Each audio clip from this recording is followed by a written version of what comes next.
The morning mist clung to the forest floor as I laced up my hiking boots, preparing for what I thought would be another peaceful walk through the wilderness preserve near my home.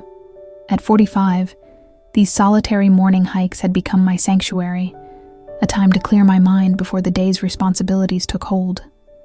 The October air was crisp, carrying the earthy scent of fallen leaves and the promise of winter's approach. I had been walking this same trail for 3 years, ever since my divorce, finding solace in the predictable rhythm of my footsteps against the packed earth.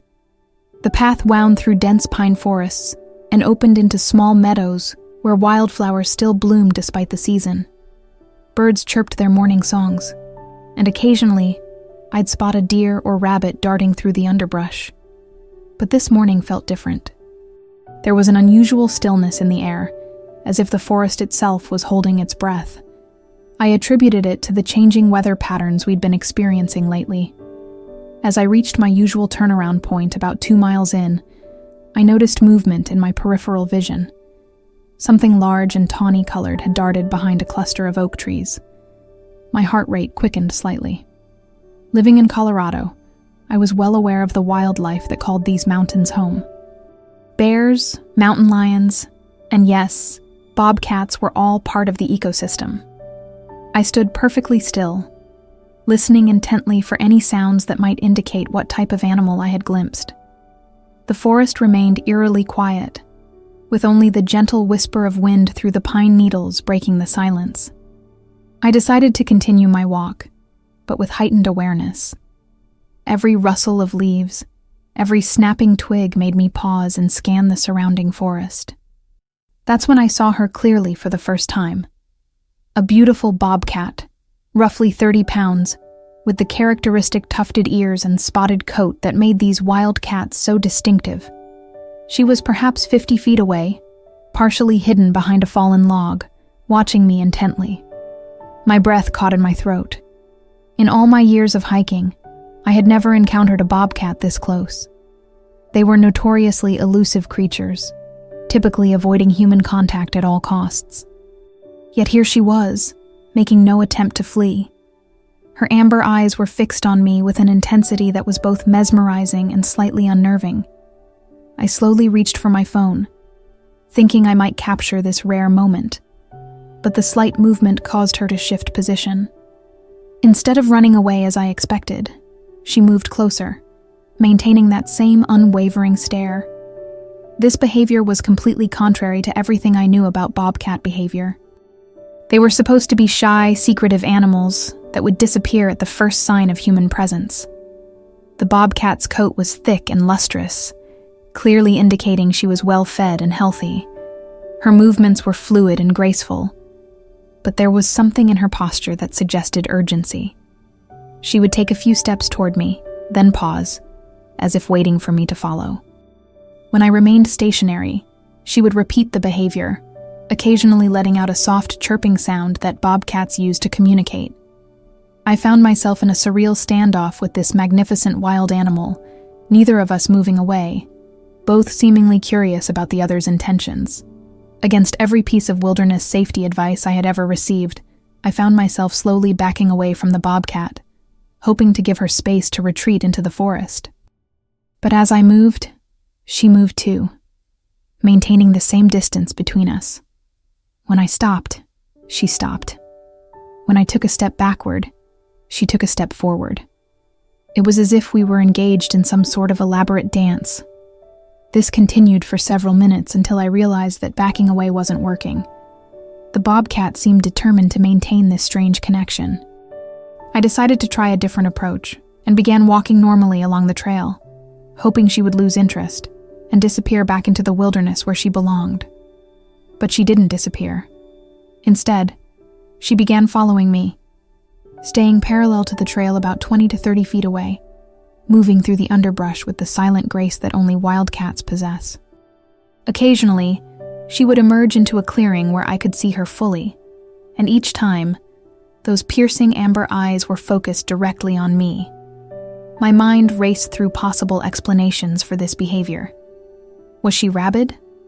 Rabid animals often lost their natural fear of humans, but she showed no signs of the aggressive or erratic behavior typically associated with the disease. She appeared calm and purposeful, not confused or agitated. Was she protecting territory? That seemed unlikely, as she was following me rather than trying to drive me away. As we continued this strange procession through the forest, I began to feel less afraid and more intrigued. There was something almost communicative about her behavior, as if she was trying to tell me something important. After 20 minutes of this unusual escort, I began to worry about the implications of having a wild bobcat following me. What would happen when I reached the trailhead where other hikers might be present? What if she followed me to my car? The last thing I wanted was to create a dangerous situation for other people or for the bobcat herself. I tried several tactics to discourage her. I made myself appear larger by raising my arms above my head and speaking in a firm, loud voice.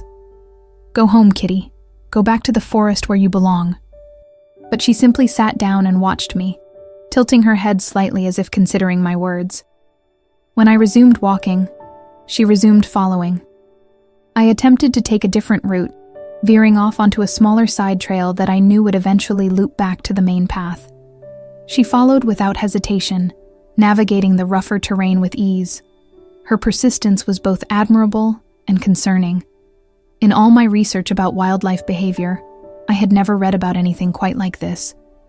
The bobcat's coat caught the morning sunlight filtering through the canopy, creating a beautiful dappled pattern that highlighted her natural camouflage. Despite my growing concern about the situation, I couldn't help but appreciate the privilege of observing such a magnificent creature in her natural habitat. Her movements were poetry in motion, each step calculated and precise. As we continued our journey, I noticed that she would occasionally pause and look back over her shoulder, as if checking on something behind us. This behavior added another layer of mystery to an already puzzling encounter. Was she being followed by something else? Was there danger in the forest that I was unaware of? It was during one of these backward glances that I began to piece together what might be happening. The bobcat's behavior wasn't random or aggressive. It was purposeful and increasingly desperate. She would walk ahead of me for a few yards, then turn back to ensure I was still following. When I slowed down or stopped, she would return to my vicinity and repeat her soft, chirping calls. The realization hit me gradually. She wasn't just following me. She was trying to lead me somewhere. This wasn't territorial behavior or curiosity. This was communication. But what could a wild bobcat possibly want from a human? The answer came to me as I observed her more closely. There was something about her physical appearance that I had initially overlooked in my amazement at the encounter. Her mammary glands were enlarged and prominent, indicating that she was nursing. This was a mother bobcat, and somewhere in this vast wilderness, she had babies that depended on her for survival. The pieces of the puzzle began falling into place. Her persistent following, her attempts to lead me in a specific direction, her backward glances. She was asking for help. But why would a wild animal seek assistance from a human? Bobcats were fiercely independent creatures, capable of surviving in harsh conditions without any outside intervention. For her to approach a human, something must be terribly wrong. Perhaps her kittens were trapped or injured, and her maternal instincts were overriding her natural fear of humans. The weight of this realization settled heavily on my shoulders. If I was correct, and this mother was indeed seeking help for her babies, then walking away would mean abandoning creatures that might die without intervention. But following a wild bobcat deeper into the forest carried its own risks and uncertainties. Standing in that forest clearing, watching this beautiful wild mother pace anxiously before me, I faced one of the most difficult decisions of my life. Every rational part of my brain screamed warnings about following a wild predator into unfamiliar territory. I was alone, with limited cell phone coverage, and no one knew exactly where I was hiking that morning.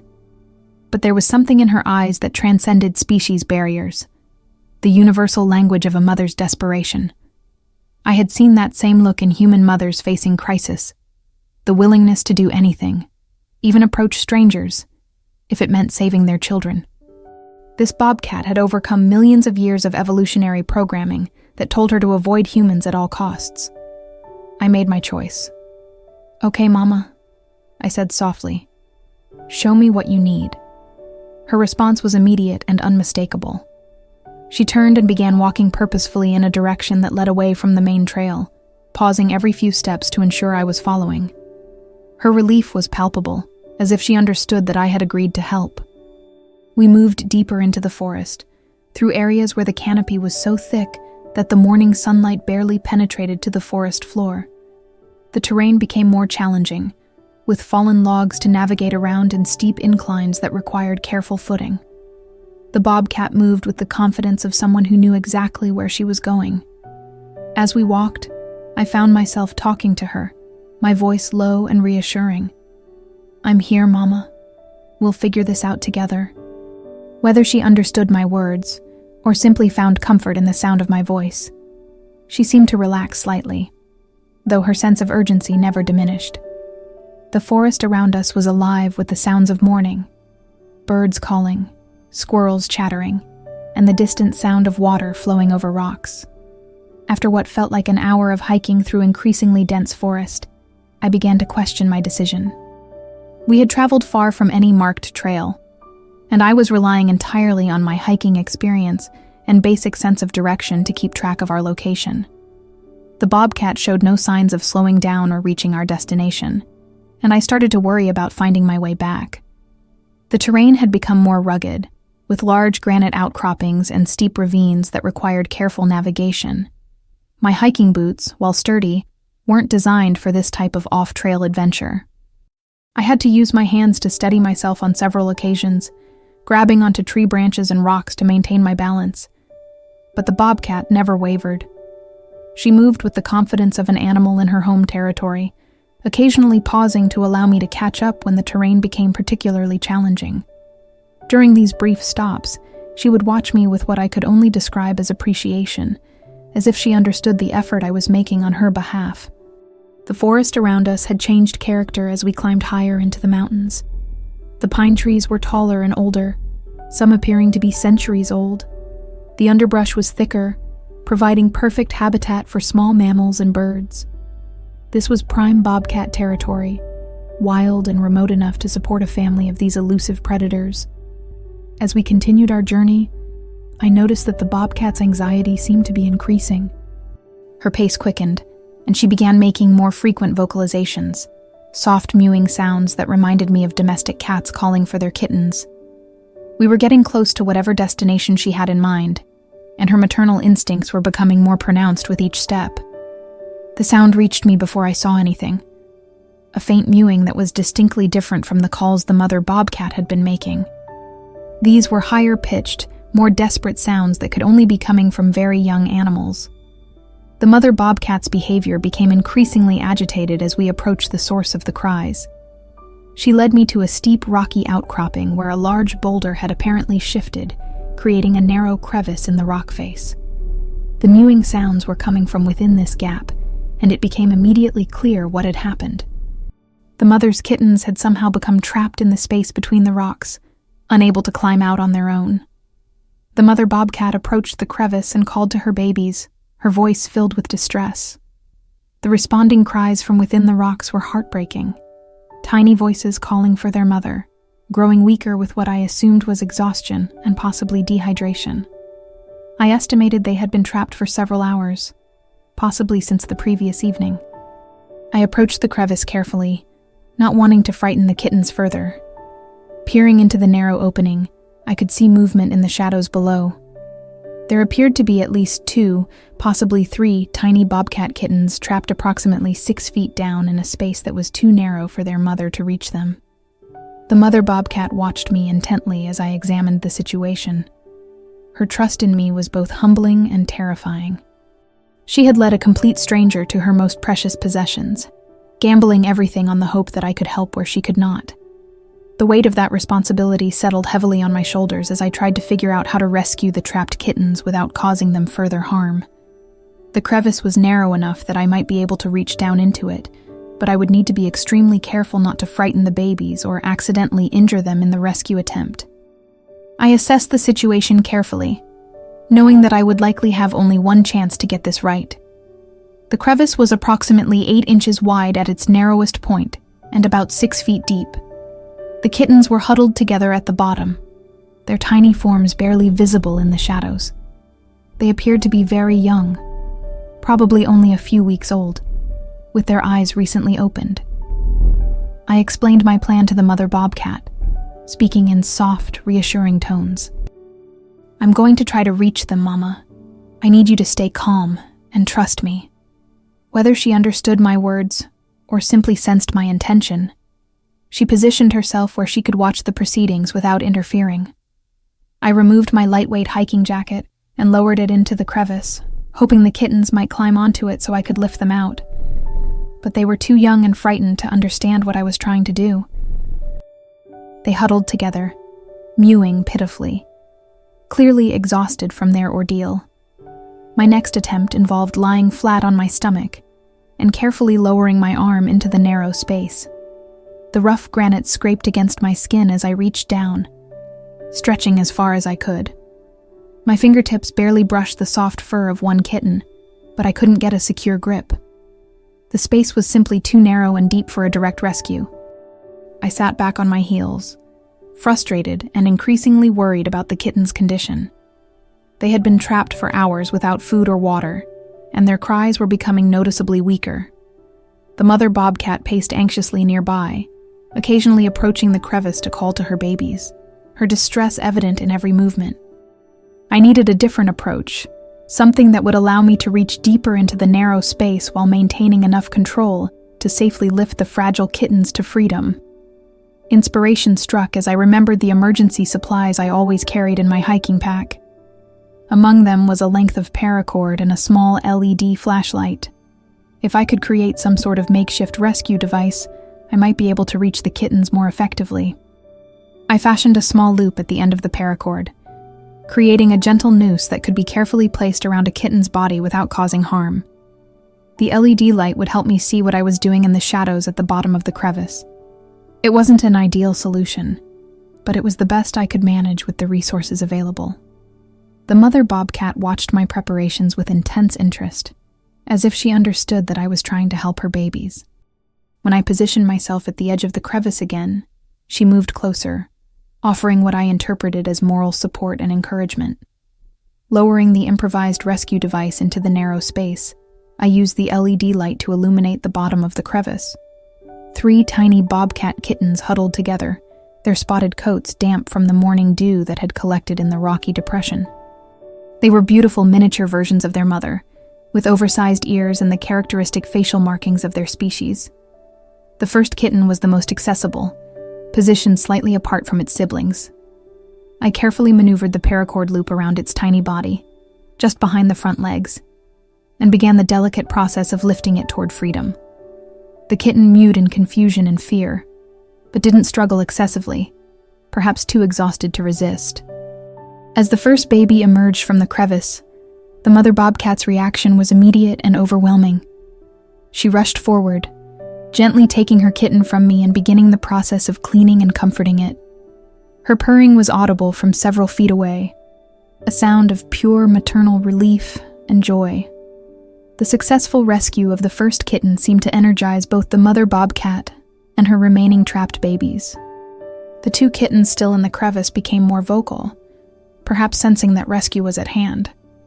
The mother, after ensuring her first baby was safe and warm, returned to watch as I prepared to retrieve the second kitten. This rescue went more smoothly, as I had refined my technique, and the kitten seemed less frightened by the process. Within minutes, the second baby was safely in its mother's care, receiving the same thorough cleaning and comfort as its sibling. The mother's relief was palpable as she gathered both rescued kittens close to her body. The third kitten proved to be the most challenging. It had wedged itself deeper into the crevice, perhaps trying to hide from the strange sounds and activities above. I had to be extremely patient, gently coaxing it toward the paracord loop, while speaking in soft, reassuring tones. The mother bobcat seemed to understand the difficulty, and added her own encouraging calls to mine. When the final kitten was safely rescued, the scene that followed will remain etched in my memory forever. The mother bobcat gathered all 3 of her babies close to her, purring loudly, while thoroughly examining each one to ensure they were unharmed. The kittens, though exhausted from their ordeal, immediately began nursing, their tiny paws kneading against their mother's belly. I sat back against a nearby tree, emotionally drained, but filled with an indescribable sense of accomplishment. I had helped reunite a wild family, participating in one of nature's most fundamental dramas, the bond between mother and child. The bobcat looked at me with what I could only interpret as gratitude, her amber eyes soft with emotion. For several minutes, we simply shared the space peacefully, the mother tending to her babies while I recovered from the intensity of the rescue operation. As the morning sun climbed higher and the forest began to warm, I knew it was time to leave this wild family to their reunion. The mother bobcat seemed to understand as well, gathering her kittens and preparing to move them to a safer location. Before departing, however, she did something that brought tears to my eyes. She approached me slowly, her kittens safely positioned behind her, and sat down just a few feet away. For a long moment, we looked at each other in silence. Two mothers from different species who had shared an extraordinary experience. Then, in a gesture that defied everything I knew about wild animal behavior, she briefly touched her nose to my outstretched hand before turning and disappearing into the forest with her babies. The journey back to the main trail was challenging, as I had to retrace our route through unmarked wilderness. But the GPS on my phone, combined with my hiking experience, eventually led me back to familiar territory. The entire adventure had taken nearly 4 hours, but it felt like a lifetime. As I reached my car and began the drive home, I was overwhelmed by the magnitude of what had just occurred. A wild mother had trusted me with the lives of her most precious possessions, and together we had achieved what neither of us could have accomplished alone. The experience had changed me in ways I was only beginning to understand. That evening, as I shared the story with friends and family, I realized that I had been privileged to witness one of nature's most powerful forces, the love of a mother for her children. It transcended species, language, and millions of years of evolution. In that forest clearing, we had communicated through the universal language of compassion and shared purpose. The memory of those amber eyes, filled with trust and gratitude, would stay with me forever, a reminder that sometimes the most meaningful connections happen when we least expect them.